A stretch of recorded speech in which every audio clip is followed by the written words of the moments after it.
মুরগি রান্না করিয়ে খায় ওই ফুলকুমলির গায়ে, আবার সে নাকি গুসাইয়ে কানে দীক্ষা দেয়। এই গুরু শিষ্য শুদ্ধ পিঠে দিয়ে হয়।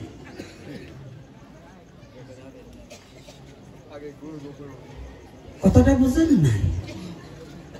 নবী গুরু কামিক সেলা, দুই হারাম জদাই নরকে গেলা। তাই জন্য গুরু কেমন করতে হয়, গুরু করার পরে এই গুরু ভজনটাও বড় কঠিন। গুরু নির্দেশ প্রতিপালন না করলেও অপরাধ আছে। কেমন জানেন? গুরুকে অবজ্ঞা করলেও অপরাধ আছে। আবার গুরু ত্যাগ শাস্ত্র বিধানও আছে। গুরু ত্যাগ করাও যাবে, আবার গুরু যদি সৎগুরু একবার আশ্রয় হয় তাকে ত্যাগ করা যাবে কি করে? ছোট্ট একটু কথা ওখানে না মনে পড়ছে, বলবো কি না বলবো না? রায় পেয়ে গেছে, আর বলবো রায় পেয়ে গেছে। হ্যাঁ, তো উঠে যে আটা দিয়েছেন আপনার মন চলে গেছে। যাক, তাই যখন যাবেন না তাহলে একটু বলুন। ইন্দ্ররে তো চেনেন? চেনেন ইন্দ্রকে? কিচ্ছু জানি না, শুনছেন দেবরাজ ইন্দ্র। এই দেবরাজ ইন্দ্রের গুরুদেবের নাম কি জানেন? জানেন না? ওরে বাবা, কেন আপনাকে বাড়ির বসতে ঘুরি টুরি বেড়াইতো? দেবরাজ ইন্দ্রের গুরুদেব হচ্ছে বৃহস্পতি, দেবগুরু বৃহস্পতি। তো ইন্দ্র মানে কি? ইন্দ্র কারো নাম নয়, স্বর্গে যে রাজত্ব করে তার নামে ইন্দ্র। তো একদিন স্বর্গের দেবরাজ ইন্দ্র, ইন্দ্রর আবার চরিত্র একটু লুচ্ছি। কেমন মানে? উনি আবার নৃত্য গীত একটু পছন্দ করতেন। আবার কেউ মনে কিছু করবেন না, এখনো কিন্তু যারা কীর্তন নিয়ে না, যারা ভালো ঢকালা কীর্তন নিয়ে, অব কিন্তু আবার একটু একটু ওই দোষ। ঠিক কি রাগ করছেন বাবা? না, হ্যাঁ সত্যি কথা বলেন। কি এরকম আছে না বাবা? তবে যারা আবার ভক্তি মার্গের কীর্তন নিয়ে তারা খুব ভালো, আমি তাদের দোষ দিচ্ছি না, কিন্তু যারা ওই রকম করে তাদের কথা বলছি, একটু ভালো করে শুনবেন। এইবার ইন্দ্র স্বর্গে অস্পরা দিয়ে নৃত্যগীত করছে। তো নৃত্যগীতের সময় এদিকে হঠাৎ করে দেবগুরু বৃহস্পতি মনে বাসনা জেগেছে যে আমার ইন্দ্রকে একটু দেখতে যাব। কারণ গুরুদেবেরও তো ইচ্ছা হয় আমার শিষ্যকে একটু দেখি। বাবা, দেখার ইচ্ছা জাগে না? তাই বৃহস্পতির ইচ্ছা জেগেছে আমি একটু আমার ইন্দ্রকে দেখতে যাব। তো দেখার জন্য রওনা হয়েছে। যখনই গিয়েছে, গুরুদেব গিয়ে দেখে ওরে বাবা, ইন্দ্রর সবাই এমন নৃত্যগীত আরম্ভ হয়েছে, অনেক নাচছে। কিন্তু এই ইন্দ্র করেছে কি, গুরুদেব যে গেছে দেবগুরু বৃহস্পতি, হাজার লোকে গিয়ে দণ্ডবোধ করছে, হাজার হাজার দেবতারা যে দণ্ডবোধ করছে, কিন্তু ইন্দ্র ওই যে বালিশ দিয়ে বসে আছে না, ওইভাবে বসেই আছে। ওর ওই নয়ন আর ঘুরছে না।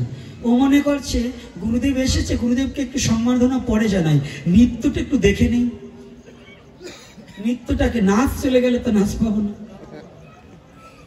ওই যে পেটুক ব্রাহ্মণদের মতো বাবা কি বলছে, শোন, শরীরাং জন্ম জন্মানি পর অন্ন দুর্লভম।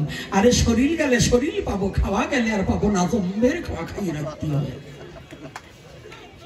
ইন্দ্রের অবস্থা তাই। গুরুদেব আসছে, তার দেখাশোনা নাই। কিন্তু এই বাবা, ব্রাহ্মণ থাকলে রাগ হই না। আমি বাউনের কথা বলছি, ব্রাহ্মণরা খুব ভালো, ব্রাহ্মণরা খুব ভালো। কিন্তু আমার সাথে এরকম বাউন যদি তুই একটা পেয়েছে না, ওটারে টাইট করে দেব না। ব্রাহ্মণ খুব ভালো, আমি প্রণাম জানাই তাদের। কি রাগ করেন না কি? হ্যাঁ কি বাবা, আমি মিথ্যা বলছি নাকি? বাউন আর ব্রাহ্মণের পার্থক্য আছে না বাবা? আরে তোমরা বলো কে? ওই ডিরে জিজ্ঞাসা করছি, আমি কি সাইজ বুঝি না? ওটা ব্রাহ্মণই হয়েছে, নাহলে পিছনে শিখা রাখতো না। বাউনের পেছনে শিখে থাকে না, প্যান্ট পরে ঘুরিয়ে বেড়ায়, হোটেলে যাইয়ে কি খায় তা দিশে পায় না, পোড়া মুরগি খায়। হ্যাঁ, ওই যে বাউন, ব্রাহ্মণের ঘরে জন্ম হয়ে যেটা হোটেলে যাইয়া পুরা মুরগি খায়, ওটাকে মেলচ্ছ পায়। ওটা কোনো রাক্ষসের ব্রাহ্মণ, ওটা কোনো ব্রাহ্মণ নয়। রাগ হচ্ছেন নাকি? কি বাবা, কষ্ট পাচ্ছেন নাকি? আমি কিন্তু আর আপনার কিছু বলি নাই। যাইছি রাধে রাধে। আর রাগ হইলেও কি নয়, দুটো বকা দেবে, আমি তো শুনবো না, মনে মনে বলবো। যাই হোক, ইন্দ্র তো একেবারে চোখ ঘুরাইয়ে দেখতেছে। কিছু কিছু দেখবেন ওরা ভক্ত সঙ্গে যায় না, ওরা যদি টিভি ছাড়িয়ে দেয় ওখানে বসে চোখ বড় করে টিভির সামনে থাকে, আবার মন্দিরে বারিন্দা বসে তাস খেলে। কি খেলে না? এ দেশে বোধহয় নাই, কিন্তু ওরা সাধু সঙ্গে যাবে না, হরি কথা শ্রবণ করবে না। তো ইন্দ্রের অবস্থাটা তদ্রূপ। গুরুদেব আসছে, তাকে সম্মাননা না জানিয়ে ওই নৃত্য গীত দেখছে। গুরুদেবের খুব রাগ হয়েছে। ওরে কুলাঙ্গার, তুই রাজত্ব বিরাজ সিংহাসনে বসে, আমি তোর গুরুদেব, গুরু ভক্তি একেবারে নষ্ট হয়ে গেল। চুপ করে আছে। কিছু সময় পরে যখন নৃত্য শেষ হয়েছে, ইন্দ্র ছুটে আসছে। গুরুদেব বৃহস্পতি খুব ক্রোধান্বিত হয়ে বলছে, ইন্দ্র, এই মুহূর্তে তোকে আমি দিচ্ছি অভিশাপ।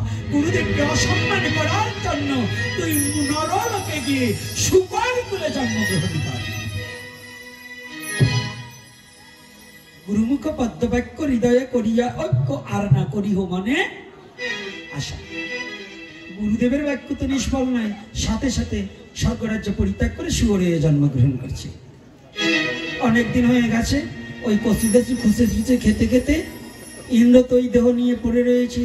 এদিকে সৃষ্টিকর্তার ভার তো ব্রহ্মার উপর নাকি? ব্রহ্মা ওই পথ দিয়ে যাচ্ছে, ব্রহ্মা যাচ্ছে। তো ব্রহ্মা তো সৃষ্টি, জানে যে এটাই ইন্দ্র।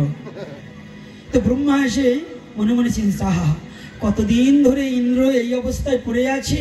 যদি গুরুদেবের চরণ ধরে হলেও, আমি যদি গুরুদেবের কাছে ক্ষমা চেয়ে হলেও, আমার তো গুরু ভ্রাতা। এই কথাটা ভালো কঠিন ভাবে ফলো করবেন। গুরু ভাই সাধারণ কোনো ভাই নয়। যদি প্রকৃত গুরু ভাই হয়, সে আর একটা গুরু ভাইকে মুক্তি দেওয়ার মতো যোগ্যতা তার আছে। আর আজকাল আমরা গুরু ভাই দলাদলি করি। আজকে একটু ভালো করে শুনুন, এই গ্রামে গুরু গুরু নিয়েও দল হয়, গুরু ভাই ভাই দল হয়, হয় না? এগুলো সবগুলোর গতি কি হবে আজকে ভাবুন। ব্রহ্মা নিজে বলছে ইন্দ্রকে, ওই ইন্দ্র শুকররূপী ইন্দ্র বসে আছে। ব্রহ্মার খুব দয়া হলেন যে আমি গুরু ভাই হয়ে আমার আর এক ভাই শুকর জনিতে জন্মগ্রহণ করছে, ওকে মুক্তি দিতে হলে আমার যেতে হবে। আমার যদি গুরুদেবের কাছে চরণ ধরেও ক্ষমা চাইতে হয়, আমি তবু চাইবো, তবু নিয়ে যাব। কিন্তু বাবা, পশুকুলে জন্ম হলে পশুর স্বভাব তো গায়ে থাকে। তো ব্রহ্মা যাই বলছে, ও ইন্দ্র, উনি ওই 10-12টা ছেলে পেলে নিয়ে শুয়ে রয়েছে। বলছেন তো, শুয়োরের বাচ্চা ক্যাটকুলের তো একটা উপর দিয়ে একটা দুধ খাচ্ছে, একটা বরাহ নন্দন না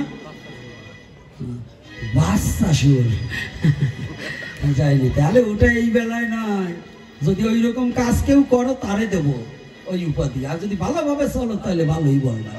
তাহলে কি ওই ইন্দ্র শুকররূপী ইন্দ্র যখন শুয়ে রয়েছে, বাচ্চাটা এদিক দিয়ে দৌড় মারছে, ওদিক দিয়ে দৌড় মারছে। ব্রহ্মার খুব কষ্ট হচ্ছে, কারণ বিষ্ঠার মধ্যে শুয়ে রয়েছে। ব্রহ্মা তো লজ্জা ঘৃণা ফেলে দিয়ে যাই একটু ধাক্কা দিয়েছে, হয় ইন্দ্র, ইন্দ্র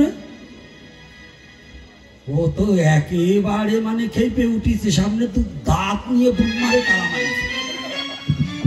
বোঝেন তো, ভালো কথা বলবার গেলে আজকাল ভালো কথা বললে কেউ শুনতে চায় না। আজকাল দেখুন আমাদের সমাজে ভালো কথা বলবেন তার কোনো মূল্য নাই। চোর বাটপরের শেষরের বদমাশের চরিত্রহীনার যত আদর আছে, প্রকৃত বৈষ্ণবের তত আদর নাই। সৎ মানুষের কদর নাই। গ্রামে দেখবেন ওই বাটপার যেগুলো, তারে ডাইকে সালিশি করাবেন। যারা সৎ কথা বলে তারে আর কেউ ডাকতে চায় না। রাগ করছেন নাকি আমার কথা? এরকম হচ্ছে কি না? তদ্রূপ যখনই ওই তারা মারছে, দাঁত বের করে দিয়ে ব্রহ্মার বড় দয়া হয়েছে। ব্রহ্মা মস্তকে হাত দিয়ে বলছে, তোর দিব্য জ্ঞান হোক। যখন দিব্য জ্ঞান হয়েছে, এইবার শুকর রূপী ইন্দ্র গড়াগড়ি যাচ্ছে, দাদা, হে ব্রহ্মাদেব, আমাকে একটিবার এই যন্ত্রণা থেকে মুক্তি দাও। আমি আর কতকাল এই যন্ত্রণা ভোগ করবো? আমাকে এই নরক যন্ত্রণা থেকে মুক্তি দাও। কোথায় স্বর্গ কোথায় নরক কে বলে তা বহুদূর। এই মানুষের মাঝে স্বর্গ নরক, মানুষত সুর আর অসুর। ব্রহ্মা ধরে নিয়ে গেলেন, চল ব্রহ্মা যখন নিয়ে গেছে, গুরু বৃহস্পতি বসে আছে, বৃহস্পতির চরণে গিয়ে ওই শুকরটাকে নিয়ে এসে, একে ব্রহ্মা কাকে নিয়ে এসে? কেন গুরুদেব আপনার মনে নেই? আপনি যে কাজ করেছেন সেটাকেই ধরে নিয়ে এসেছি। কেন? গুরুদেব ও তো আমার ভাই, আপনি কৃপা করে ওকে ক্ষমা না করলে চলে না।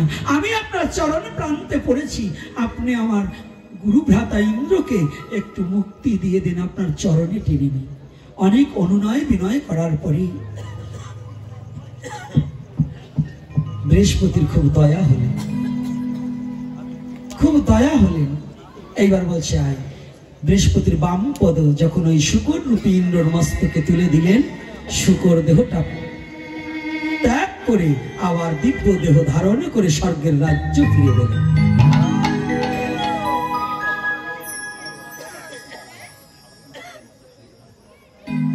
এখন একটা কথা বলবো, আলোচনা কিন্তু ছাড়িনি, আরো ধরবো। এইবার যারা উঠবে বলবো ভয়তে যায়। এই পিছনে আমাদের যারা কয়জন আছো বাবা, তোমরা পিছনে যাবে। আর একটা কথা বলি, শুনবেন, রাগ করবেন না, যত কমিটি আছেন। আজকে একটা কথা বলবো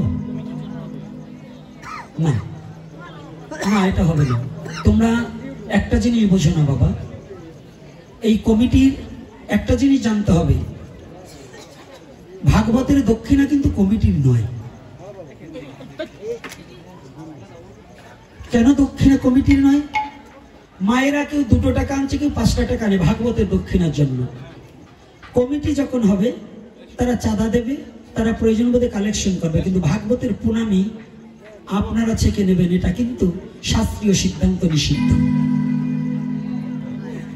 আমার কথা কিন্তু রাগ করবেন না। এবার এখন দেখছি প্রায়টা, খালি এখানে নয়, প্রায়টা কমিটি দেখি ওরা ভাগবতের টাকাও শেখা দিয়েছে। প্রায় জায়গায় নামযজ্ঞের কমিটি, অথচ নামযজ্ঞের পরে 2 লক্ষ টাকা তাকে সুদে লাগায়, কিন্তু ভাগবতের টাকা না নিলে হয় না। কিন্তু এগুলো কিন্তু বৈধ নয়। আচ্ছা, তোমরা এইরকম করে দল বেঁধে এক জায়গাটা যাইও না, ওই পিছনে আসবে, পিছনে যাবে, তোমাদের কথা কিন্তু বুঝছে না। আমরা আলোচনা চালিয়ে যাব, পিছন থেকে আসবে, পিছনে যাবে, কথা বলে শোনো না।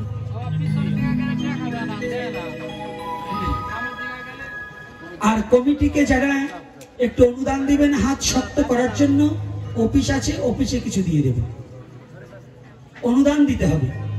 আপনাদের দানের হাত না বাড়ালে আগামীতে ভবিষ্যতে যে এই যুব সমাজে আপনাদের হরিকথা আস্বাদন করাবে, কি দিয়ে করাবে? আপনাদের অনুদানের হাত বাড়িয়ে দিতে হবে। অনেকে আছেন সে 2000 টাকা দিতে পারেন, সে 100 টাকা দেন না। বাবা অনুরোধ করছি, আপনার একটু দানের হাত বাড়িয়ে দেবেন। দানের হাত বাড়িয়ে না দিলে কখনোই অনুষ্ঠান করা সম্ভব হয় না। এদের পক্ষে, আমাদের পক্ষে, কারোরই পক্ষে সম্ভব হয় না। সবাই একটু দানের হাত বাড়িয়ে দেবেন। জয় নিতাই। আজকে সকলে কৃপা করে একটু ধৈর্য সহকারে বসতে হবে, লাভ দিয়ে দাঁড়িয়ে যাওয়া যাবে না। আমরা একটু আস্বাদন করি। আজকে তাহলে আমরা কি বুঝলাম? সদ্গুরু না হলে এবং গুরু অবজ্ঞা করলে কতটুকু আমাদের পস্তাতে হবে। তাহলে আমরা আশ্রিত হব। এই আশ্রিতটা হব হচ্ছে একজন সদ্গুরুর চরণ। এই সদ্গুরুর চরণ ছাড়া আমাদের আশ্রয়ের কোনো জায়গা নেই। তাহলে আশ্রয় লইয়া ভজে তাহে কৃষ্ণ নাহি তাজে, আর সব মরে অকারণ। তাহলে এই আশ্রয়টা যেন আমাদের এবং একটা নিরাপদ জায়গা হয়। যেমন ঝড় বৃষ্টি আসলে পরে নিরাপদ স্থান তালাশ করে, তদ্রূপ মানব জীবনের ভারটা একজন সৎ গুরুর চরণে নিবেদন করতে হয়। আমি দীর্ঘায়ু করব না, ধীরে ধীরে যাচ্ছে। আপনারা সকলে প্রণামী দেবেন আর আনন্দ কীর্তন একটু করবে। এই আনন্দ কীর্তনের পরে প্রসাদের ব্যবস্থা আছে নাকি বাবা? হ্যাঁ, প্রসাদের ব্যবস্থা আছে। ওরে বাবা, তাই তো অনেক ধন্যবাদ দিচ্ছি। তবে আমার একটা প্রার্থনা, যাদের অনুপ্রেরণায়, যাদের অক্লান্ত পরিশ্রমে, যাদের অক্লান্ত পরিশ্রমে, যাদের অনুপ্রেরণায় আজ 3 দিন দিবস, এই 3 দিবস ভাগবতীয় কথা হলো। তাদের কথা একটু আমার বলা কিন্তু ভালো।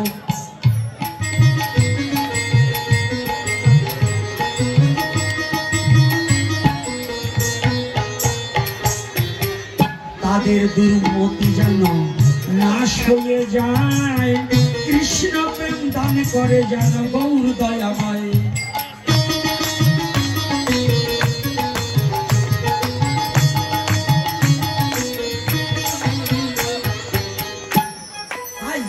তাদের জন্য আশীর্বাদ করবেন, তাদের যেন শরীর সুস্থ লইয়া ভাজে তাহে কৃষ্ণ নাহি তাজে, আর সব মরে অকারণ, কোনো কারণ নেই। একজন মারা গেছে কিভাবে? গলায় রশি নিয়ে। আর একজন মারা গেছে কি করে? গাড়িতে অ্যাক্সিডেন্ট করে। আর একজন মারা গেছে কি করে? বিষ খেয়ে। আর একজন মারা গেছে কি করে? ক্যান্সার হয়ে। আর একজন মারা গেছে কি করে? জলে ডুবে। এইগুলো তো কারণ আছে একটা, না? আর যারা আশ্রয় নাই ভজন করেনি, ওটা অকারণে মরল, ওর কোনো কারণ নাই, ওর কোনো কৈফতাদি মানে জম যাতনা এত ভাবে পাবে যে জমের যাতনা এড়াবার কোনো কায়দা। তাহলে আশ্রয় কি? আশ্রয় বহু প্রকার। কত প্রকার? কি কি আশ্রয়?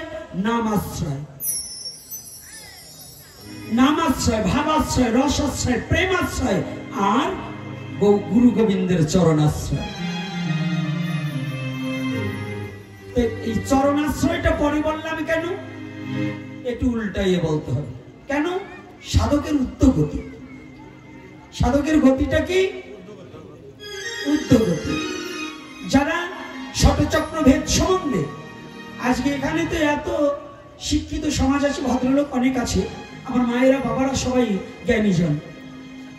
গীতা অধ্যয়ন করি, গীতা পড়েছি, কিন্তু গীতাকে হৃদয়ে ধারণ করিনি।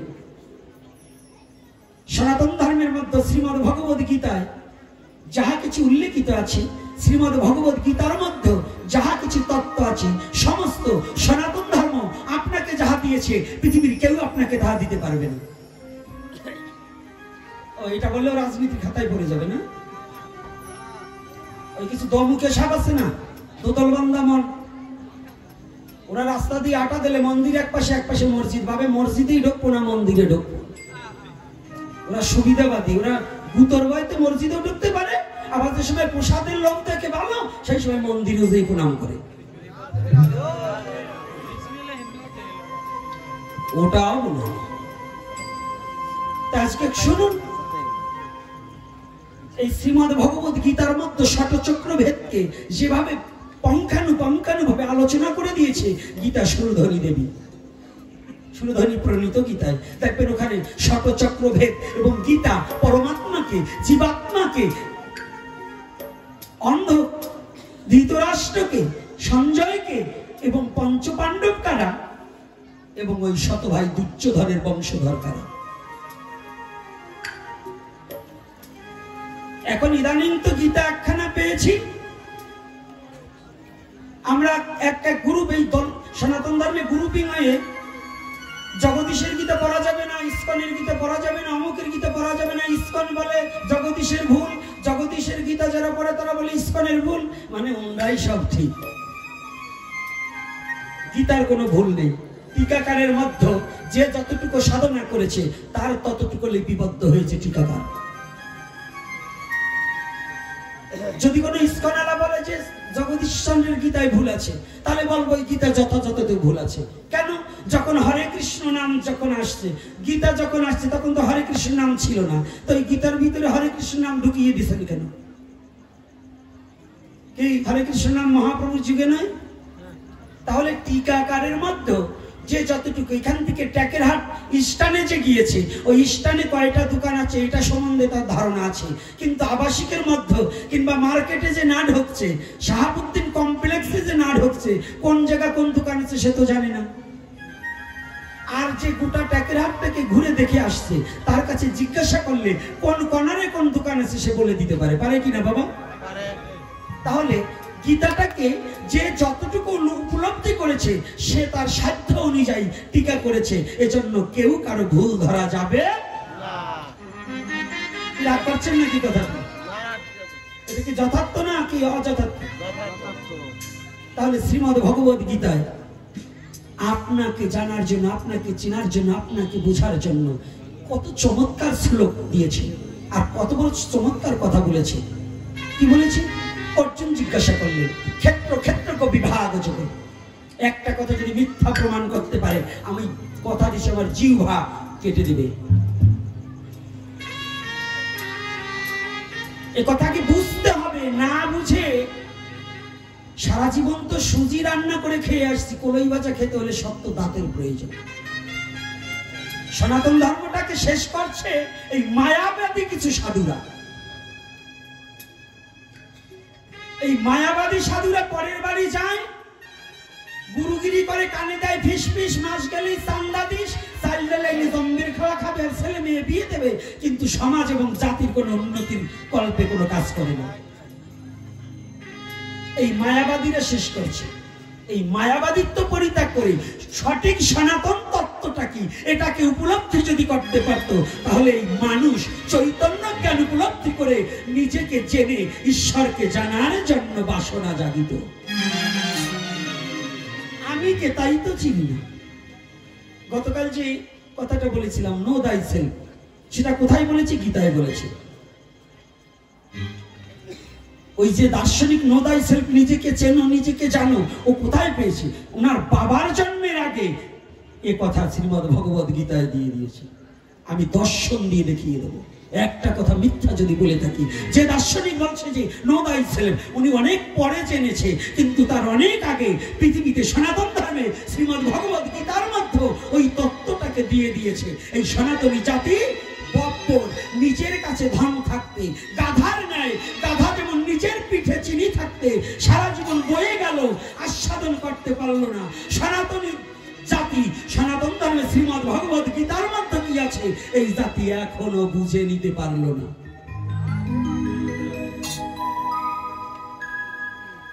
আমার কথাটা কিন্তু একটু চড়া চড়া রাগ হইল না, আমার চেহারাটাও ভালো না, কথাবার্তা শুরু ভালো না। তাহলে আজকে দেখুন কি অর্জুন জিজ্ঞাসা করলেন ক্ষেত্র ক্ষেত্রজ্ঞ বিভাগ যোগে। এখনই গীতা টান দেন, যদি মন্দিরে থাকে বের করে দেখুন যদি একটা কথা মিথ্যা বলে দেয়। কি বলছে? অর্জুন ভগবানকে জিজ্ঞাসা করছে, ভগবান ক্ষেত্র কি আর ক্ষেত্রজ্ঞ কি? কি আছে নাকি?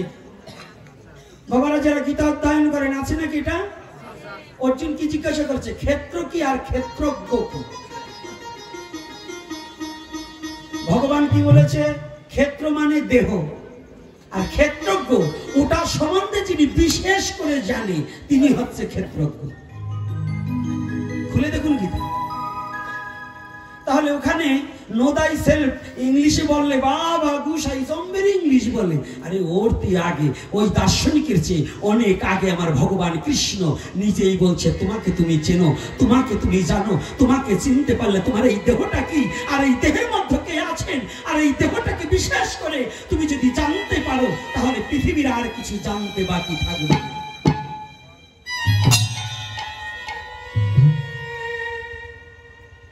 পৃথিবীর কিছু জানতে বাকি থাকবে, এটা শ্রীমদ ভগবত গীতায় বলেছে। কিন্তু আমরা কি করছি? গীতাটাকে শুধু উল্টাচ্ছি, আর আক্ষরিক বিদ্যা আছে শুধু পড়ছি, শ্লোকগুলোকে খুব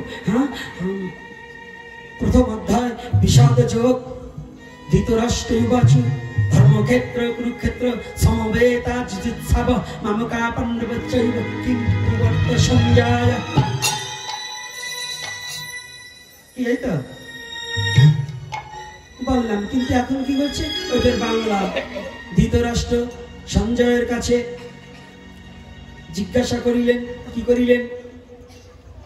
ধর্মক্ষেত্র কুরুক্ষেত্রে আমার পুত্রগণ পাণ্ডুর পুত্রগণ সমবেত মানে সামনাসামনি হয়ে কি কর্ম করিল তাহা আমার নিকটে খুলিয়া বলো। এই পর্যন্ত সবাই তাহলে পড়লেন কি, বুঝালেন কি? আমরা এখন সমস্যা হচ্ছে একটা, কি বললাম নিজেই বুঝলাম না, আর বুঝলো না শুনলো যারা। গীতা আধ্যাত্মিক ইশারা, গীতা কোনো সাধারণ বিষয়বস্তু নয়। তাহলে সর্বপ্রথম যে আলোচনাটা আমি বহুবার করেছি, আজকেও আমার এই সন্ধ্যার মাঠে এই আলোচনাটা করতে হবে, কারণ না করে আমি পারছি না। বহুবার কয়বারও করেছি, এ পিছনে আছে, তারপরে বলছি। বলুন তো, অন্ধ ব্যক্তিকে দেখলে, যদি কোনো কেউ বিদেশে যাত্রা করবেন, যদি একটা অন্ধ ব্যক্তিকে দেখেন, তখন কি আপনার ভালো মন থাকবে? এই কথা বলেন না কেন? ঘর থেকে বেরোনোর সাথে সাথে একেবারে সর্বপ্রথম দরজায় যদি খাড়ায় একটা অন্ধ এসে আপনি বিদেশে গমন করতেছেন, বলবেন আজকে যাত্রাটা বেশি ভালো না, কি এটা বলে কিনা? আচ্ছা, আপনাদের কাছে প্রশ্ন, সনাতনী জাতি এটা বললেন, এই কুসংস্কার নিয়ে ঘুমাইয়েছেন এতকাল, আজকে গীতা দিয়ে আপনাকে উল্টিয়ে দেবো সেটা কেন? শ্রীমদ্ ভগবত গীতা হচ্ছে সনাতনী জাতির প্রাণ। সেই গীতায় সর্বপ্রথম অন্ধ দিয়ে শুরু। কি দিয়ে শুরু? ধৃতরাষ্ট্র অন্ধ না চোকালা?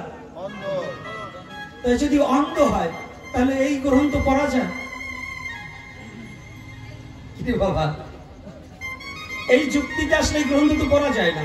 কারণ একজন অন্ধ মানুষকে দেখে যদি যাত্রা আমার অশুভ হয়, এত পবিত্র গ্রন্থ শ্রীমদ্ ভগবত গীতা, যাকে পৃথিবীর কোনো শক্তি নেই, পৃথিবীর আমার কোনো অশুভ শক্তি নেই, সেই শ্রীমদ্ ভগবত গীতাকে অপবিত্র করার মতো যোগ্যতা আছে। সেই গীতার প্রথম ভাষ্যটাই হচ্ছে অন্ধ ব্যক্তি দিয়ে শুরু। এর কারণ কি? কোনদিন কোন গুরুদেবের কাছে, কোনদিন কোন পড়ে পড়ে এইটাকে কি হৃদয়ে একদিন প্রশ্ন করেছেন যে আমাদের এই মূল্যবান গ্রন্থটাকে, আমাদের এই মূল্যবান ভগবানের ভেলা স্বরূপে শ্রীমদ্ ভগবত গীতায় অন্ধ দিয়ে শুরু কেন? হ্যাঁ যুব সমাজ, আজকে যুব সমাজ নেশাগ্রস্ত। দু প্রকারের নেশা, একটা গেম চেরে নেশা, আর একটা হচ্ছে লিকুইড নেশা, কিংবা আজকাল তো গার্জিয়ান খোর। গার্জিয়ান খোর মানে আমার সংসারের গার্জিয়ান আমার বাবা, ওরা আজকাল বাবা খোর হয়ে গেছে। এমন কোন গ্রাম না ইয়াবা না খায়, আছে কিনা বাবা বলবেন? হ্যাঁ, সত্যি কথা বলবেন। মদ আছে। এই যে কয়দিন পরে আবার আপনাদের কদমবাড়ি মরার জন্য কয়েকটা, গত বছরে দুটো মরছে।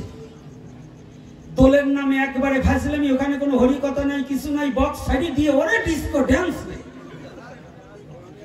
ছেলে মেয়ে তার কাপড় আপর কিচ্ছু ঠিক থাকবে না, ওরা ড্যান্স দেবে, উল্টা পাল্টা ড্যান্স দেবে দোলের নামে। অবৈধ কর্ম কার্যকলাপ এই যে কয়েকদিন পরেই হবে, এটা অধর্ম, এটা কোনো ধর্মের মধ্যে পড়ে না। আর ওই অধর্মে অংশগ্রহণ করলে তুমি অপমৃত্যু হলে এর জন্য কোনো ধর্ম দায়ী নয়। কি ধর্ম দায়ী হবে না? আর কয়দিন পরে এই যে এগুলো বাইক ঠিক করতেছে, বক্স ঠিক করতেছে, একজন কয় বন্ধু এবার যা হুলি খেলবো। একেবারে হুলি খেলবার গিয়ে তোমার জীবন খেলাই শেষ হয়ে যাবে। কারণ যেখানে ধর্ম থাকে না, অধর্ম বাস, সেখানে ঘটবে সর্বনাশ। এজন্য সাবধান। দোল কিন্তু হুলি খেলার জন্য ওই যে আপনারা যা খেলেন ওইটা না। আমি এক একটা করে বলে দিচ্ছি, ওখানেই যাব, আলোচনাটা ওখানে। কিন্তু কেন বলছি, শ্রীমদ্ ভগবত গীতার তত্ত্বটাকে অবলোকন করতে হবে। আমাদের যুব সমাজ নষ্ট হয়ে গেছে কেন জানেন? এজন্য দায়ী আমরা গার্জিয়ান যারা, এবং সমাজের গুরু যারা, সমাজের সমাজপতি যারা, এবং পিতামাতা যারা। এই তিনটা শ্রেণী আমার সনাতন ধর্মকে শেষ করেছে। আর আর্য মহর্ষিদের ধার্য করা নিয়ম কানুনকে শেষ করছে। এক হচ্ছে অশিক্ষিত, আর একটা হচ্ছে বেশি শিক্ষিত। অতিরিক্ত শিক্ষিত যারা সনাতনী আইন মানতে চায় না, তারা বিবাহতে যেগুলো মাংস দান করে, পিতৃমাতৃ শ্রাদ্ধে যারা মৎস্য দান করে, এরা সবগুলো আমি বলে দিয়ে যাচ্ছি অনাচার কর্মে লিপ্ত থাকা হলো। এগুলো অবৈধ। কি বলতে দোষ নাই তো? বলবো না বলবো না? কি আপনারা শুনবেন না শুনবেন না? মায়েরা কথা বলে না, মানে বাগে খাওয়া যদি লস হয়ে যায়, টাকাতে কিনে আইনি, মানে গোপীনাথে টাকা দিয়ে আইনি, আমাকে খাওয়া বন্ধ করবে। কি মা, ও মা, মাথাটা একটু ডাকো, এত গরম পড়ে না, শীত আছে, একটু শোনো। কারণ সনাতনী আচরণগুলো কত পরিশুদ্ধ, সনাতনী নিয়মটা কত পরিশুদ্ধ। আপনার আমার কারণে এই সনাতন ধর্মটাকে নোংরামির পথে ঠেলে নিচ্ছে, যাচ্ছে এতে নোংরামির পথে নিয়ে আপনার আমার সমাজের ক্ষতি হচ্ছে। ধর্মের কিছুই হবে না, ধর্ম ধর্মের জায়গায় টিকে থাকবে, কিন্তু ক্ষতি হচ্ছে কার? আপনার আমার আর আমার সমাজের, নাকি বাবা? ক্ষতি হচ্ছে কিনা? তাহলে আজকে এই শ্রীমদ্ ভগবত গীতা উপরে কিন্তু আসক্তি করতে পারছি না। ওরা আসক্তি হয়ে যাচ্ছে মোবাইলে এবং নেশাতে। আজকে শুনলাম আইপিএল নাকি একটা খেলা আছে, এটা খেলে এর আগে 18 লক্ষ টাকা দিয়েছে, এইবার শুনলাম তারপরে শ্বশুরের টাকা মিটিয়ে শ্বশুরের নামে বাড়ি লিখে নিছে। এইবার আবারও দিনা হয়েছে যে এখন বেচবে কি, এখন ওইরকম বাড়ি 3 খান বেচলে আর হবে না, এখন শ্বশুরের শুদ্ধ বেচা লাগবে। এইরকম জামাইয়ের কাছে মাইয়ে বিয়ে দিলে, এই জন্য মাইয়ে বিয়ে দেবেন। আর এই যে যুবতী মায়েরা, ছেলে পাইলেই সম্পর্ক করে যেও না, একটু ভাইবে চিনতে যাইও যে তোমাকে খেতে দিতে পারবে কিনা। ঠিক কোমলমতি মেয়ে ওই যে 2 দিন পরে করলে হ্যালো হ্যালো, ওই 2 দিন পরে সদরুদ্দিন সাহেবের সাথে চলিয়ে গেল।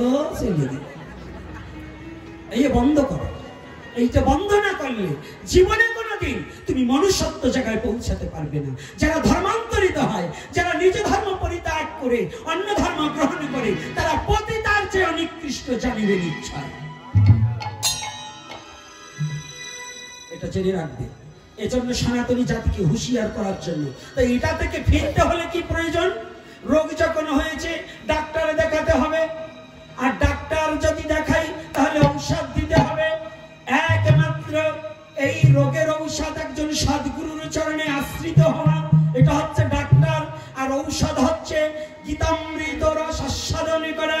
ওই গীতারূপ ঔষধকে যদি আপনার সন্তানকে অকপটে আস্বাদন করাতে পারেন, ওই দুর্চরিত্র থেকে সচ্চরিত্রে আসবে, এটা আমার দৃঢ় বিশ্বাস আছে।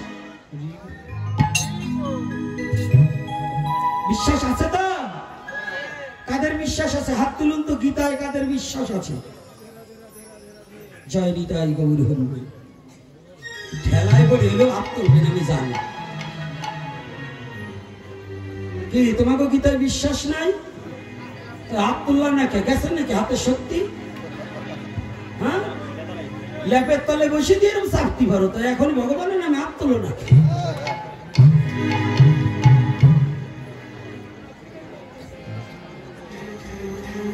দিবানে দাঁড়াও, আসতেছি তোমাকে পাড়ায়। এই পাড়াকে ঠান্ডা করেছি, তাই তোমাকে পাড়া যাবো। আর এই সন্ধ্যায় ডাকুক বা না ডাকুক, ডাকলেও চলবে না ডাকলেও চলবে। এক দরজা বন্ধ, 1000 দরজা খোলা, তাই না বাবা? এই জন্য ওই কমিটির তেল মারি আবার আসবো এই আশা গোপীনাথ করে না। ওই তেল মারা পাঠ করবো না। যাম যতটুকু সময় বসে থাকবো, মহাপ্রভু যাহা বলায়, যেটা সত্য, যেটা সনাতনের কথা, যে কথা শ্রবণ করলে সনাতনী উজ্জীবিত হবে, যে কথা শ্রবণ করলে সনাতনের মৃত বৃক্ষে পুষ্প পুষ্পটিত হবে, সেই কথাই সনাতনীর কথা, এবং সেটাই বলে যাবে, সেটাই বলে যাবে সনাতন সত্য। আর যে সত্যকে ধরে আছে, ঠাকুর রামচন্দ্র রামকৃষ্ণদেব বললেন, যিনি সত্যকে ধরে আছে তিনি ভগবানের কোলে শুয়ে আছে, তার কোনো ভয় নাই পৃথিবীতে। এজন্য এই কথাগুলো একটু বুঝতে হবে। তাহলে শ্রীমদ্ ভগবত গীতার সর্বপ্রথম কে? অন্ধ। এই অন্ধকে অন্ধ কেন দিলেন গীতায়? অর্থাৎ জগৎজীবকে বুঝালেন, হে জগৎজীব, তুমি অন্ধকার থেকে যতদিন পর্যন্ত জ্ঞানী না হবে, ততদিন পর্যন্ত এই গীতার তত্ত্ব তোমার পক্ষে বোঝা সম্ভব না।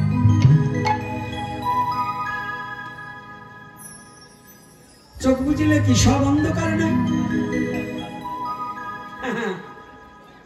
তাহলে ধৃতরাষ্ট্রকে মন মন কিন্তু জন্মন্ধ। এখানে বসে আছেন, মন ঢাকা দিল্লি লহর চলে গেছে। গেছে কিনা বাবা? আছে কি না বাবা? মন কোথায় চলে গিয়েছে? দিল্লি লহর চলে যায় না? আপনার দেহটা এখানে পড়ে আছে। ও কি ওই দিল্লি কি আছে দেখতে পায়?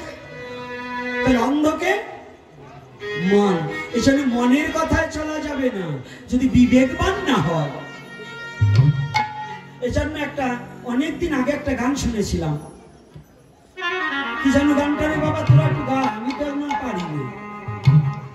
ও পাগল মন মন রে মন কেন এত কথা বলে, পাগল মন মন রে মন কেন এত কথা বলে, ও পাগল মন মন রে মন কেন এত কথা বলে, পাগল মন মন রে মন কেন এত কথা বলে।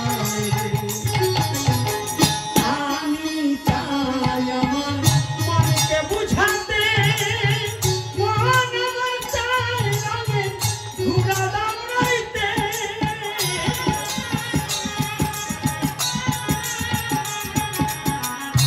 আমি চাই মনকে বুঝাতে, মন আমার চাই রঙে ঘুরা দাঁড়াইতে, পাগল মন রে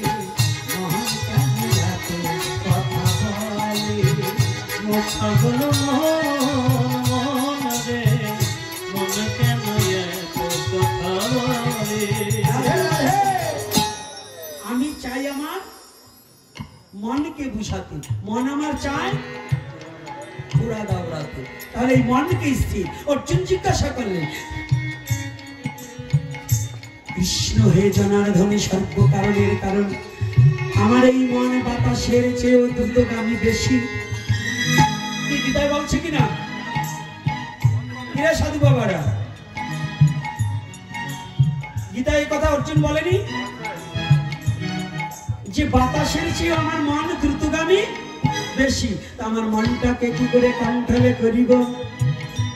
আমার মনটাকে কি করে তোমার চরণে একনিষ্ঠ ভাবে ডুবিয়ে দেব? ডুবিয়ে দেব। আমার মন যে কোনো শাসন বারণ মানে না। ভগবান বললেন, অর্জুন অর্জুন, এত সাহসা তোমার মনকে শাসন মানতে পারবে না। যদি তোমার মনকে শাসন করিতে হয় তাহলে যোগ অভ্যাস করো। গীতা আছে কিনা? যদি এই যোগে অসমর্থ হও তাহলে আমার প্রীতি সাধনের কর্ম করো। আছে নাকি? মায়েরা গীতা পাঠ করেন না? এ কথা লেখা আছে তো না? আমি ভুল বলছি? পড়েছেন কিন্তু বোঝেন। কেন বোঝেননি? ছোট, কেন বোঝেননি? অর্থাৎ এই যোগ সাধনাটা, যোগ কি? যোগ কাহাকে বলে? আলাদা বিষয়বস্তু একত্রিত হওয়া, তাহার নাম হচ্ছে যোগ। এখানে গণিতের টিচার অনেক আছে। গণিতের ধারা কয়টা? এই ধারা কয়টা? তোমরা তো পড়াশোনা করেছো, কয়টা? হ্যাঁ বলে না, একটা পড়নি? আমার মতো মূর্খ? আমার মতো মূর্খ তো নয়। বীজগণিতের পাটিগণিত। আরে না না না, এইখানে আমরা চার ভাবে জানি। কি? যোগ, বিয়োগ, গুণ, ভাগ। মিথ্যা কথা দুটো। এই সারা জীবন চারটে ভাবছেন না, কিন্তু মোটে হচ্ছে দুটো। কি কি? যোগ আর বিয়োগ। যোগের সংখ্যা যখন বেড়ে যায় তাহাকে গুণ বলা হয়, আর বিয়োগের সংখ্যা যখন বেড়ে যায় তাহাকে ভাগ বলা হয়, নাকি? তাহলে আলাদা বিষয়বস্তু একত্রিত হওয়া তাহাকে কি বলে? যোগ। দুটো কাঠি আলাদা ছিল, একত্রিত হওয়া তাহাকে কি বলে? যোগ বলে। তো না বিয়োগ? যোগটা ভালো করে বুঝবেন, যোগটা। তাহলে যোগে কি হয়? বাড়ে না কমে? যোগে বাড়ে। আমার সনাতন বললেন যোগে জাগে, আমার সনাতনের গীতায় বললেন যোগে জাগে। এই সাউন্ড কমা, সাধুকে সাউন্ড তো বাড়িতে যা। যোগে কি হয়? একটা ইটের উপরে আর একটা ইট যোগ করলে নিচু হয় না উঁচু হয়? তাহলে জাগে না নিচু হয়? তাহলে অর্জুনকে বললেন ভগবান কৃষ্ণ তুমি যোগ করো। কি যোগ করবে? বলছে তুমি যুক্ত হয়ে যাও কোথায়? যেমন তৈল পাত্র হইতে অন্য পাত্রে তৈল ঢালিতে সময়, ওই তৈলকে যেমন কোনো সেবন করা যায় না। সেবন করা যায়? ঢালবে যত সময় তৈল ধারার মতো একত্র চিত্তে পড়ছে না, ততক্ষণ তুমি যুক্ত থাকো, যোগে যুক্ত থাকো। কাহাতে? তুমি যে জীব, তুমি পরমকে অনুসন্ধান করার জন্য ভগবানকে সদা সর্বক্ষণ স্মরণে থাকো।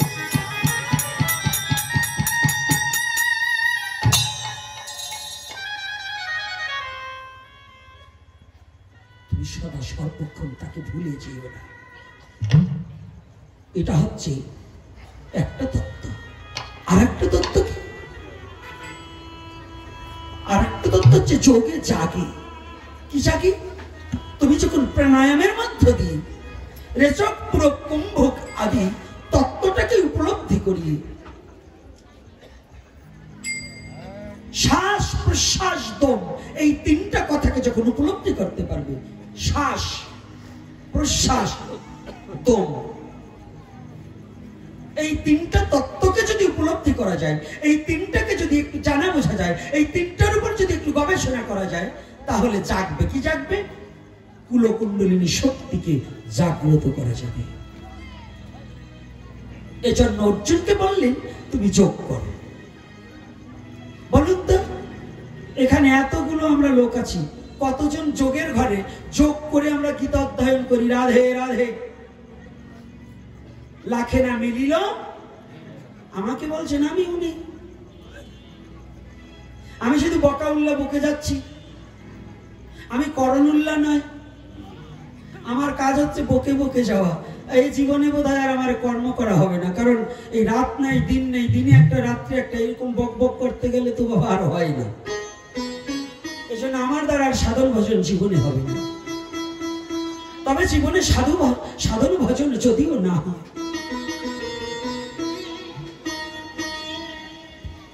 তাহলে একটা ভরসা আছে, এই জীবনে আমি কোনো সাধন ভজন করতে পারিনি। আমার দ্বারা জীবনে কোনো গোবিন্দ ভজন হয়নি, শুধু মুখে বলে গেলাম, কিন্তু এ জীবনে কোনোদিন ভগবান অর্জুনকে বললেন তুমি যোগে যুক্ত হয়ে যাও। আমার এই জীবনে কোনোদিন ওই যোগে যুক্ত হতে পারিনি। আমি কোনোদিন ভগবানেরকে স্মরণ করে ভগবানের সাথে যুক্ত হয়ে জীবাত্মা পরমাত্মার মিলন ঘটাতে আমি কোনোদিন পারিনি।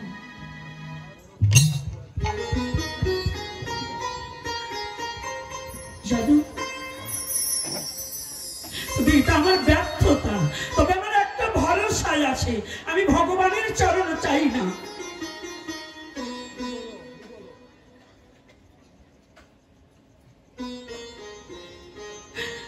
আমি ভগবানের এমন কোন সাধন করিনি যে তার চরণ পাব।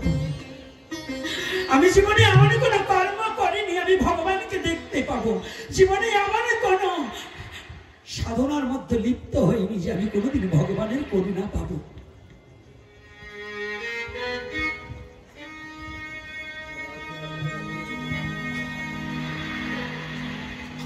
তবে আমার একটা ভরসা আছে,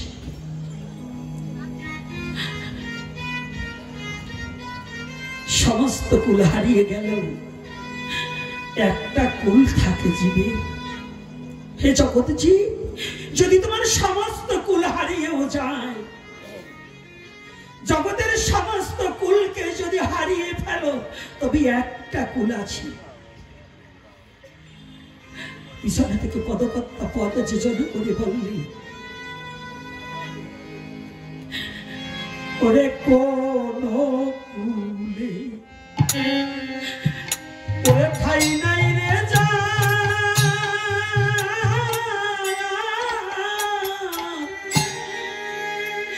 আমি পার করিব ওরে পার করিব তারে,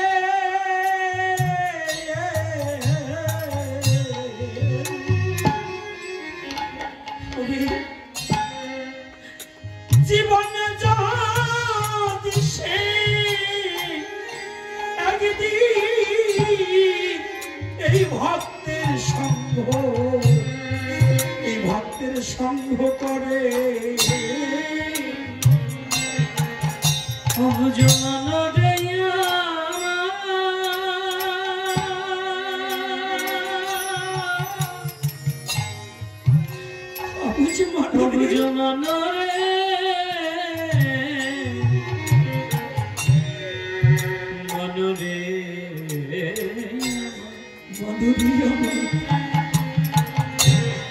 আর কোন কুলে ঠাই নাই রে যা, ঠাই নাই রে যা,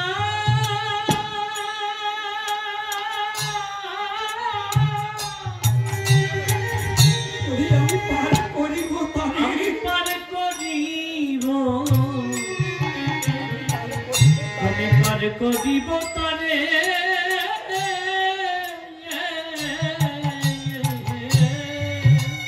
জীবনে যদি সে একদিন ওরে এই জীবনে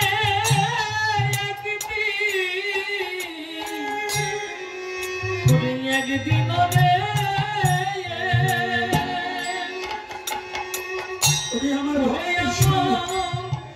ভক্ত সঙ্গ করে রে বুঝবন রে,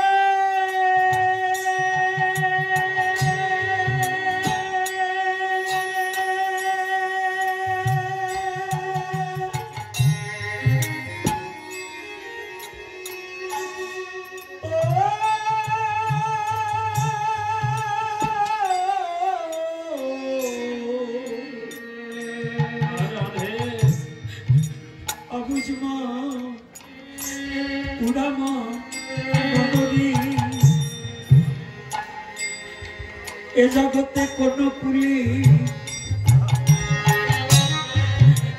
ওরে ঠাই নাই রে যা,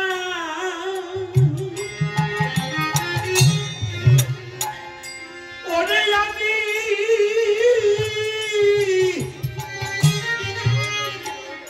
ওরে পার করিব, ওরে পার করিব তারে,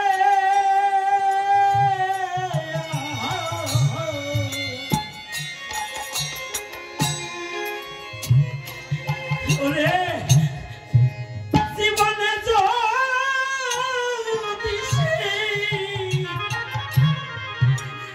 যদি সে একদিন রে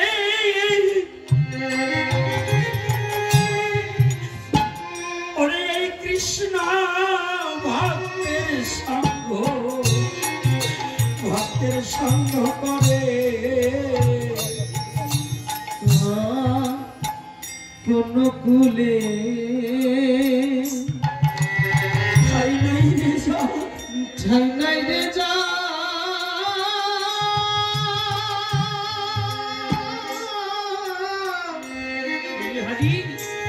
আমি পার করিব তারে, আমি পার করিব, আমি পার করিব তারে, জীবনে যদি সে একদিন জীবনে সে যদি একদিন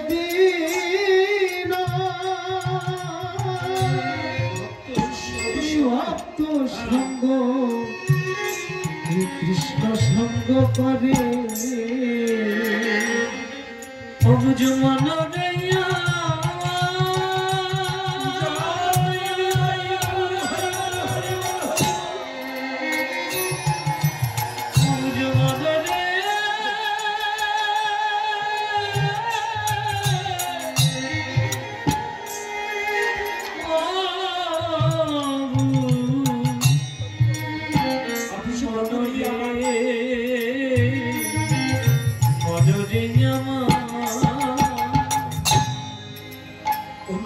কোন কুলে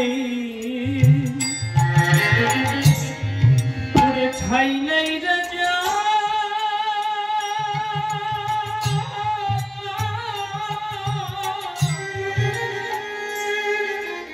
আমি পার করিব আমি পার করিব তরে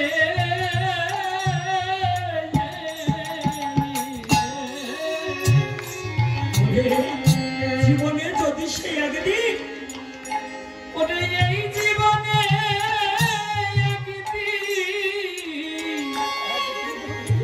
ওরে একদিন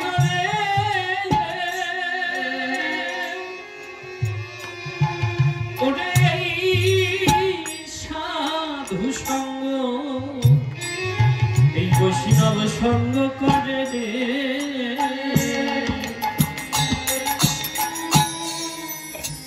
কোন কুলে যার সমস্ত কুল হারিয়ে গেছে, যার সমস্ত কুল হারিয়ে গেছে, যার ব্যথা বলার জায়গা নেই, যার কোনো কথা বলার জায়গা নেই, যার এই তাপিতে পড়ানো জুড়াবার কোনো জায়গা নেই, সেই একমাত্র জায়গা হচ্ছে এই সাধুগুরু বৈষ্ণবের রাতুল চরণ। বলো বলো আত্মসমর্পিত চিত্ত। আজকে অর্জুনকে বলছে, অর্জুন অর্জুন দুটো কথা, গীতার এত কথা প্রয়োজন নেই, একটা বলছে তুমি যোগ অভ্যাস করো। যদি প্রতিটা সনাতনী ছেলে একটু যোগ অভ্যাস করতো, যোগে থাকতো, আজকে আমাদের ছেলে মেয়েগুলো এত নষ্ট হতো না। হতো বাবা? বলুন হতো? আজকে আমার সমাজ এত ছাড়ে খাড়ে যেত না। এখনো সময় আছে, এখনো সময় আছে, বুঝতে হবে। তোর বাড়ি কই? ফোন বন্ধ কর। এখানে বসতে হলে ফোন চাপিয়ে একবারে বের করে দেবো। সে যে হোক, থামবার পরে বলবা। যতটুক সময় স্টেজে থাকবো ততটুক সময় এই স্টেজের প্রতি একজন ব্যক্তি থাকলেও তার এদিকে লক্ষ্য থাকতে হবে। মোবাইল চাপটি বাড়ি যাও। কি বাবা, ভাগবতী আসরে এসে ফাজলামি করবা, ওটা মেনে দেব না, তাতে যা হয় হবে। এত কথার পরেও যদি তোমাদের ব্রেনে কিছু না ঢোকে, তাহলে আর এ জন্মে ওই গরু ছাগলের মতোই চলবা, আর মানুষ হতে পারবে না। এই জন্য বলছি, হে সনাতনী জাতি, নিজের ঘরে সম্পদ থাকতে ওই ফকির লালনের গানের মতো হয়ে যেও না। ও যার আপনা খবর আপনার হয় না, ও যার আপনা খবর, ও সে আপনাকে চিনতে পারলে গো, যাবে অচিনা কে চিনা, যাবে অজানা কে জানা, ও যার আপনা খবর, ও যার আপনা খবর আপনার হয় না। লাস্টে কি বলছে? ও ফকির লালন মরলো জল পিপাসায় রে, ও কাছে থাকতে নদী মেঘনা। তাহলে সনাতন ধর্মের তত্ত্বটা কত কথা, কাছে থাকতে নদী মেঘনা। সনাতন ধর্মে এই গীতারূপ তরুণী থাকতে এই সনাতনী জাতি এখনো ভুল ভাঙলো না। যে তরুণীতে ওঠে প্রাচ্য দেশে খ্রিস্টান ধর্ম অবলম্বনকারী, যারা খ্রিস্টান, যাদের জন্মসূত্রে খ্রিস্টান ঘরে জন্ম, চলে যান ইংল্যান্ড, ইউরোপে চলে যান, অস্ট্রেলিয়া, ফ্রান্স, জার্মান, জাপান, এ সমস্ত দেশে চলে যান, সিঙ্গাপুর, এ সমস্ত জায়গায় যেয়ে দেখেন খ্রিস্টানেরা গীতাকে বুকে জড়িয়ে ধরে খাচ্ছে। আরে বাঙালি, এত বড় দুর্ভাগা বাঙালি সনাতনী জাতি যে তোদের সম্পদ লুটে খেলো পরে, তবু নিজের সম্পদটাকে নিজে বুকে চেপে ধরে রাখতে পারলি।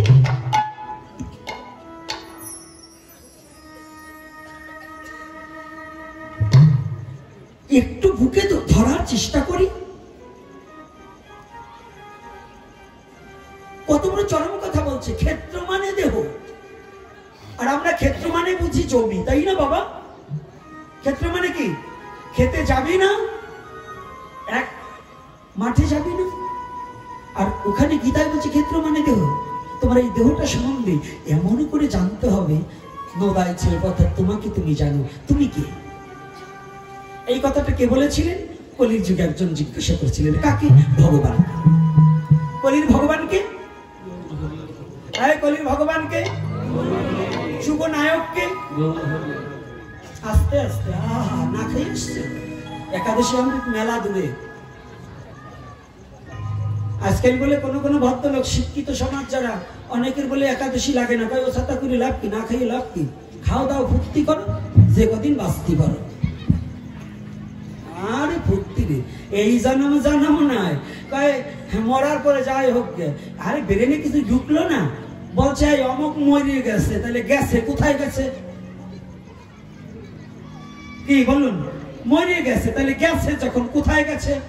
তাহলে এখানে কয়দিনের জন্য এসে এত বাহাদুরি করছো, যেখানে অনন্তকাল থাকতে হবে, সে কথাটা কি চিন্তা করে দেখেছো? তাহলে যদি মরে যাও, ওই যেখানে যাবে ওখানে যেতে হলে জীবনে জীব আমরা জানি কি মন ভুলানো কথা বলি, খালি হাতে এসছি, খালি হাতে যেতে হবে। এটা বলে না বাবা? আপনারা কি শুনছেন? এটাই বলে না? দেখ মানুষ টান করে দিয়ে যায়, হ্যাঁ বলে আমি কিচ্ছু আনিনি, কিচ্ছু নিয়ে যাব না। দুটো জিনিস, একটা নিয়ে এসেছি আর একটা যেয়ে নিতেই হবে। এসেছি আবার নিতেও হবে। যেটা আনছি সেটা নিতে পারবো না। আনছি ভাগ্য, নিতে হবে কর্ম। আনছি কি ভাগ্য, নিতে হবে কি তাহলে যদি আমি কেমন কর্ম করেছি, এই কর্মফলটা তোমার ভোগ করতেই হবে। রাধে, কর্মফল ভোগ করতে হবে না? হবে কি না? এই কলির পবন অবতারী শ্রীমানে গৌর হরি একদিন নিরজনে বসিয়া আছেন।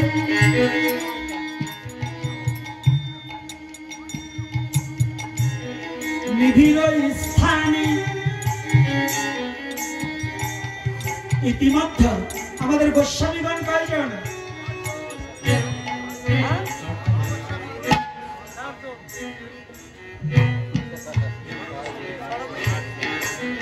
কেউ বলছেন 6 জন, মিথ্যা কথা। কেউ বলছেন 7 জন, ওটাও মিথ্যা কথা। 8 জন।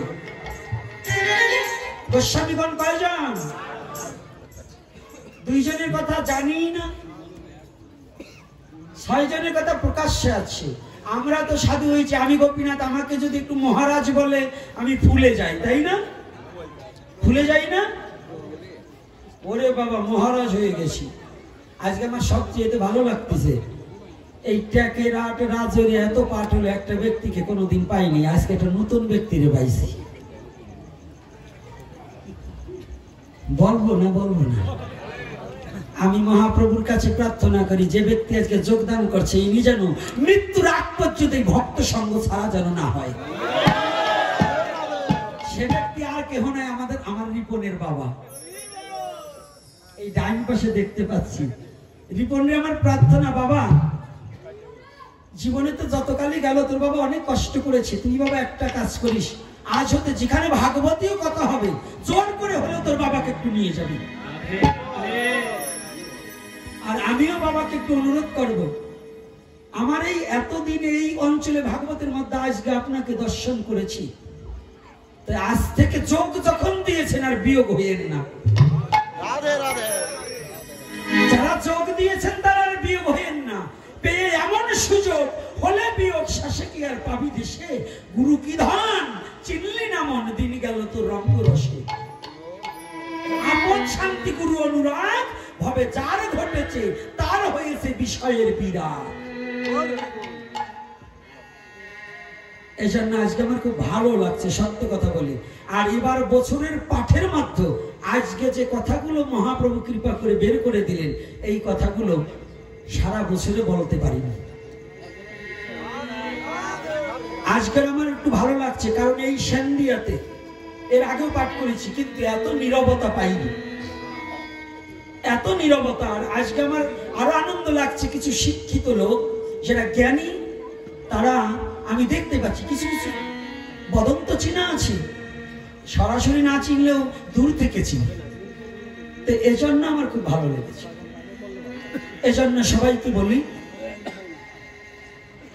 ধন্যবাদ, এবং আপনাদের এই আচরণে আমি পরম সন্তুষ্ট। আমি নয়, শুধু যে পাঠকই আসুক তাকে গৌরহরি যাহা কিছু বলাক নীরবতা পালন করে হরি কথাকে আস্বাদন করতে হবে। এটাও একটা ধর্ম, এটাও আপনার মানবতার ধর্ম। এটা যেন আজকে নয়, শুধু আজকে এই গোপীনাথের হুমকি ধামকিতে বকার ভয়তে চুপ থাকছেন এটা নয়, যত ছোট পাঠক আসুক আর বড় পাঠক আসুক আপনারা কৃপা করে নীরবতা পালন করে হরি কথাটাকে আস্বাদন করবেন। রাধে রাধে, মনে থাকবে তো? আর মায়েদের প্রতি আর একটা অনুরোধ করে যাচ্ছি, আপনারা যেখানেই যাবে মস্তকটা একটু ঢেকে যাবে। আর এই অনুরোধটা করছি, তারপরে গৌরলীলায় প্রবেশ করছি। আর একটা অনুরোধ, যুবক বাবা যারা দোল পূর্ণিমায় হোলি খেলবার যেও না, হোলিতে নিজেকে রঙিন করো।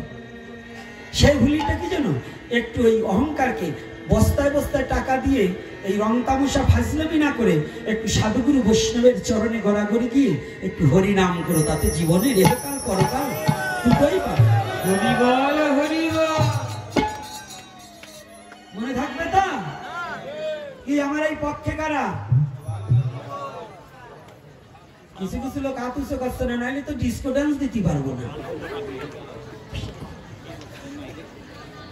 সাবধান, গত বছর থেকে বলছি, এবারও বলছি, আবার একটা জিনিস, আর গৌরহরি যা করে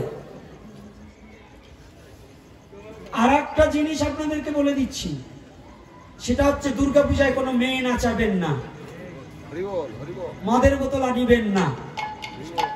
এই দুটো জিনিস আপনাদের চরণে হাত রেখে বলছি, যদি আপনি সঠিক পিতা হন, আপনার ছেলে যদি মদের বোতল নিয়ে আসে, ওই পুত্রকে ত্যায্য পুত্র করলেও ও মৃত্যু হলেও আপনার মঙ্গল।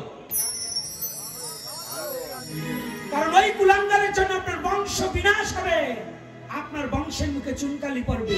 পুত্র হয় কিসের জন্য? পুত নামক নরক হইতে করিবে ত্রাণ, এই কারণে পুত্র নাম দিলেন ভগবান। যে পুত্রের দ্বারা পিতামাতার মুক্তি হবে, সেই পুত্র যদি মূত্র তুল্য হয়, পুত্র আর পুত্র দুটো একই দরজা দিয়ে পৃথিবীতে আসে, একটা মাতৃগর্ভে প্রবেশ করে আর একটা পথে ঘাটে পড়ে থাকে। তাই যে পুত্র পিতামাতার মঙ্গল সাধনের জন্য জীবনটাকে চালাতে না পারে, ওই পুত্র রয়ে ওটা মূত্র তুল্য, ওর দু চার করে মরে গেলেও কিছু হয় না। এজন্য সনাতনী জাতি, তোমরা যারা যুবক বাবা আছো, যা জীবনে ভুল করেছো, আজ থেকে প্রতিজ্ঞাবদ্ধ হয়ে যে আর যা ভুল করেছি আজ থেকে আর ভুল করব না। আমরা সঠিক সনাতনকে হৃদয়ে ধারণ করে আমি সনাতনী হতে চেষ্টা করব। রাধে রাধে। তাহলে মদের বোতল আর এই মেয়ে নাচানো বন্ধ করবে, এই অঞ্চলটাতে বেশি হয়। আমি চরণে হাত রেখে যাচ্ছি, চরণে হাত রেখে। আর যারা পুজো কমিটি আছেন আপনাদেরও বলে যাচ্ছি, আপনারাও পোলা পান্ডে বলবো কি, বুড়ো দাঁত পড়িয়ে গেছে, ওরাও যাইয়ে সামনে ওই রকম তাকাই থাকে, মানে জীবনে আর দেখে না, বাস্তব দেখে। কি এরকম আছে কিনা বলুন? তাই আমি চরণে করি মানা যে ওখানে যাবেন না, আর ওটা থেকে বিরত থাকবেন। এইবার হ্যাঁ দাও, আরে দেখি কি দেশে ভালো হইলো, ভালো।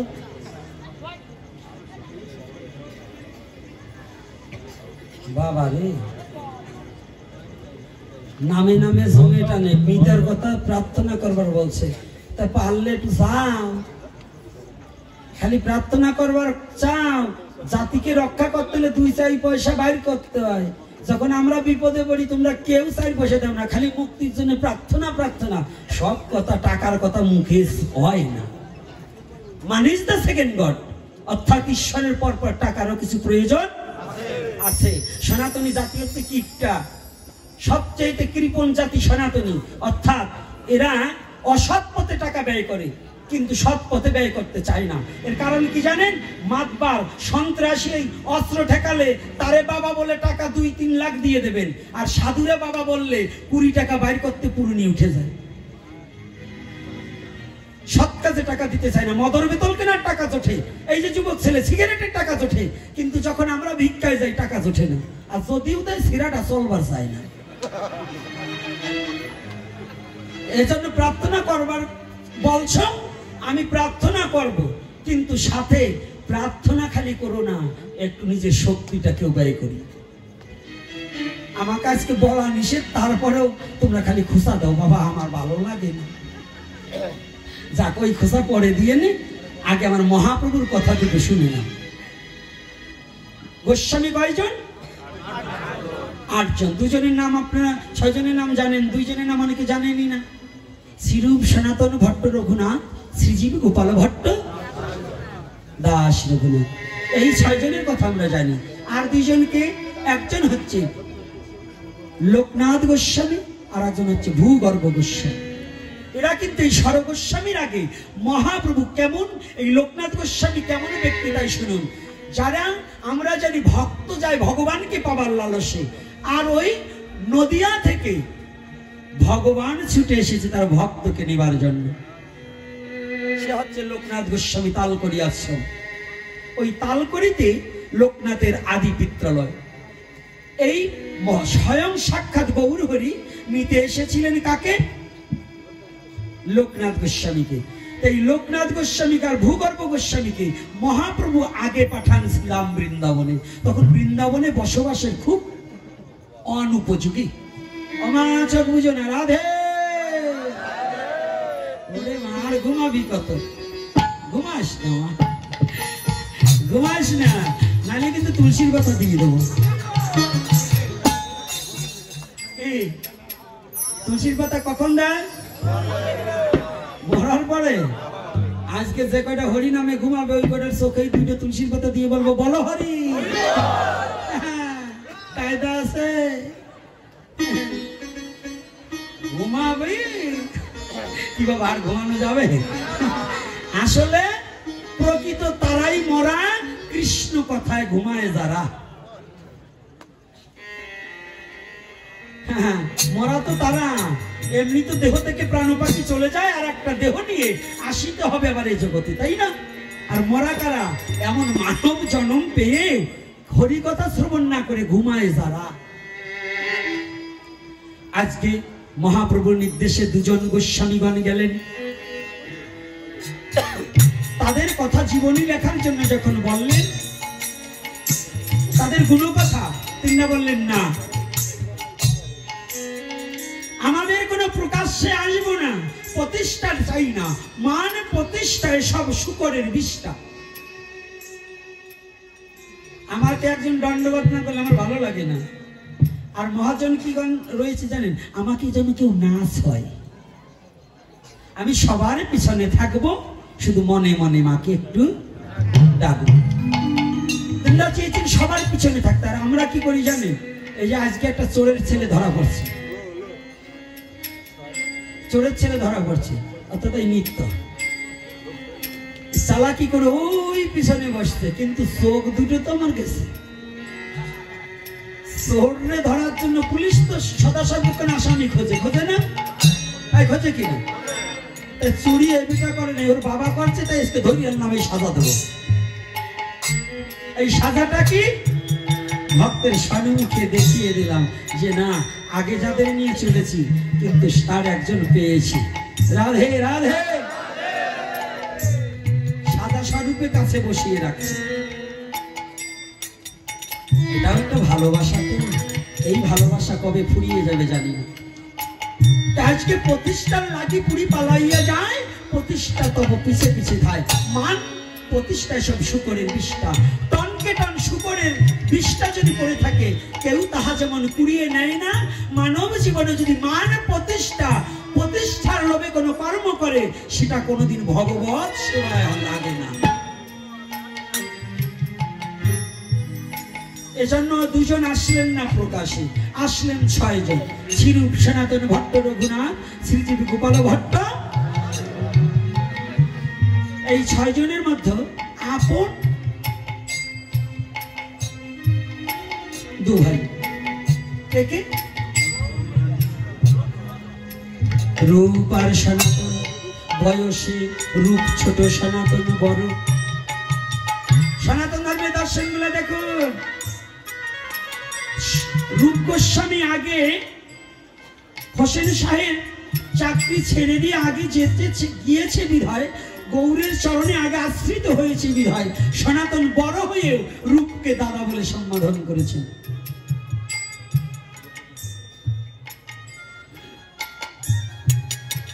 এই সনাতন একদিন মহাপ্রভুকে জিজ্ঞাসা করছেন। মহাপ্রভু বসে আছে। সনাতন গোস্বামী মহাপ্রভুকে যত জিজ্ঞাসা করেছে, এত বড় জিজ্ঞাসা অন্য কোনো গোস্বামী কোনো সময় করেনি। সনাতন জিজ্ঞাসা। সনাতন মানে কি? চিরন্তন খাঁটি বস্তু, চির নূতন খাঁটি বস্তু। সনাতন কখনো পুরাণ হয় না, এটা নিত্য নূতন। কার মতো? বাবার নামের মতো। বাবার নাম কেমন? একটা ছেলেকে যদি বাবার নাম 1 লক্ষ বার জিজ্ঞাসা করে, সে কি এই 1 লক্ষ বার বলছি দেখে পাল্টাই বলে? পাল্টাই বলে?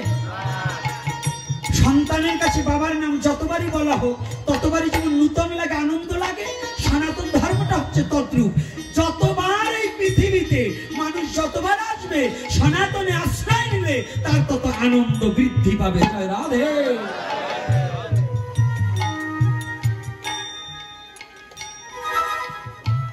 সনাতনে আছে সবই, তোরা যাহা চাবি তাহা পাবি। কি নেই এই সনাতন? আজকে সনাতন গোস্বামী ধীরে ধীরে গেলেন আমার মহাপ্রভু ঠাই। বলছে প্রভু তোমার কাছে কিছু জিজ্ঞাসিতে চাই।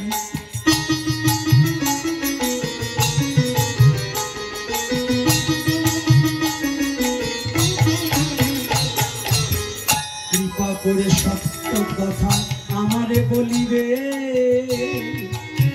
তোমার বদন হইতে কথা শুনে আমার মনের গ্লানি যাবে।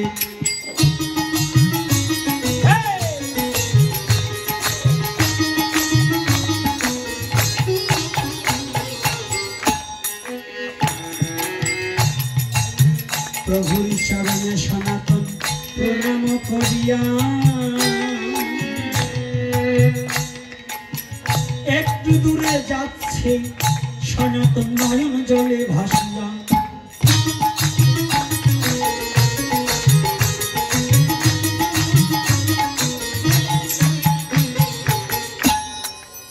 শোনো প্রভু বলি আমি তোমারে জানাই, আত্মজিজ্ঞাসিতে আমি পেলাম তোমার ঠাই।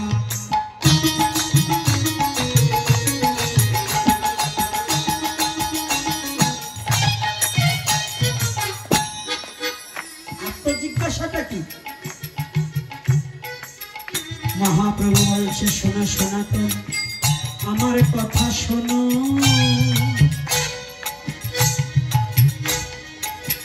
তোমার যে আমার কাছে আসার কারণ এত দৈন্য কেন?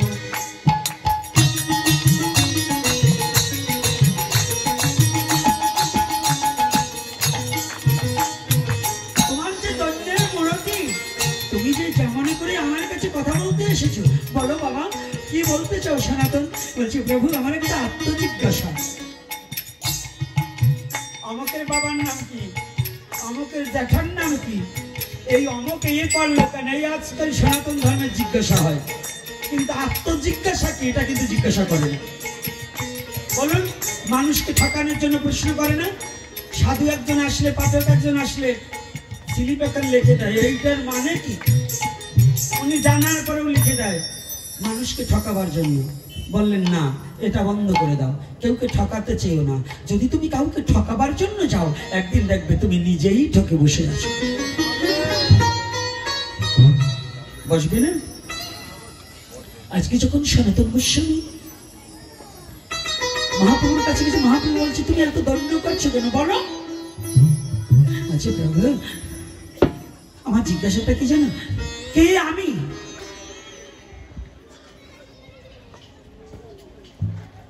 আমি কে? আর আমি যদি একটা বস্তু হই তাহলে আমি কার? যদি আমি কারো হই আমার দুঃখ কেন? কথাটা বুঝতে পেরেছেন? একটার মধ্যে কয়টা প্রশ্ন? একটার মধ্যে কয়টা প্রশ্ন? একের মধ্যে 3। রাস্তাঘাটে বই কেনেন না, একের মধ্যে 3, বাংলা ইংরেজি অঙ্ক। তা আজকে সনাতনের একের মধ্যে 3। মহাপ্রভুকে পেয়ে বলছে, প্রভু তুমি বলো কে আমি, আমি কার, কেন হেন এত তাপত্রয়। এ কথা জানিলে পরে কইছে হিত হয়, আমার হিত কিসে হইবে, তুমি খুলিয়া বলো। কত চমৎকার কথা, কে আমি, আমি কার। প্রথম প্রশ্নটা কি গো, কে আমি। আর গীতায় বলেছিলেন কি, এই দেহটা ক্ষেত্র, এই ক্ষেত্র সম্বন্ধে তুমি জানো, যিনি বিশেষ করে জানে তিনি হচ্ছে ক্ষেত্রজ্ঞ। তাহলে এইবার সনাতন কি ক্ষেত্রজ্ঞ নয়? সনাতন কি বাইরে জিজ্ঞাসা করছে না ঘরে জিজ্ঞাসা করেছে? কায়দা আছে গো বাবা। সনাতন বলছে কে আমি। মহাপ্রভু দেখলেন, সনাতন তোমাকে পয়ারের মধ্য দিয়ে, তোমাকে এক কথার মধ্যে এই 3 প্রশ্নের উত্তর দিয়ে দেব। 3 প্রশ্নের উত্তর কি বলছে শোনা। জীব নিত্য কৃষ্ণ দাস তাহা ভুলে গেলা, মায়া পিছা শিফা গলেতে বান্ধিলা, গলেতে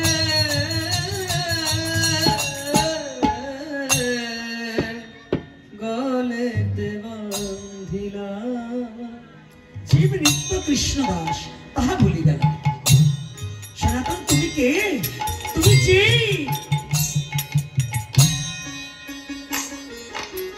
আমি যদি জীব হই আমি কার? সনাতন তুমি জানো না, তুমি জগতে আর কারো নয়, পুত্রের নয়, কন্যার নয়, স্ত্রী ভাচ্চা পুত্র পরিজন আত্মীয় স্বজনে পিতা মাতা কারো নয়, তুমি একমাত্র ভগবান কৃষ্ণের। হরি বল,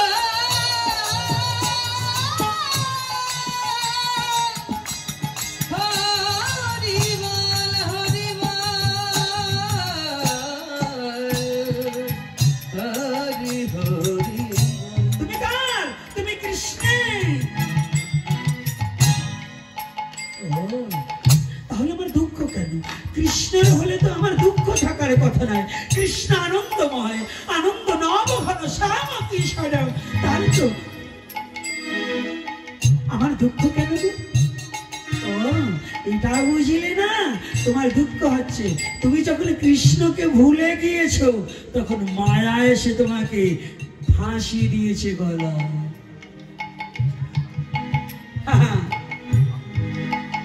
মায়া এসে তোমাকে ফাঁসিয়ে দিয়েছে।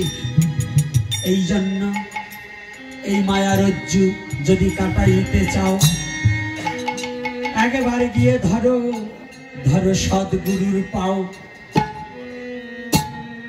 পূর্বের একেবারে প্রথমের আলোচনা। এই জন্য গুরুচরণ আশ্রয় করতে হয়, না হইলে মানব জন্ম ছাড়ে খারে যায়।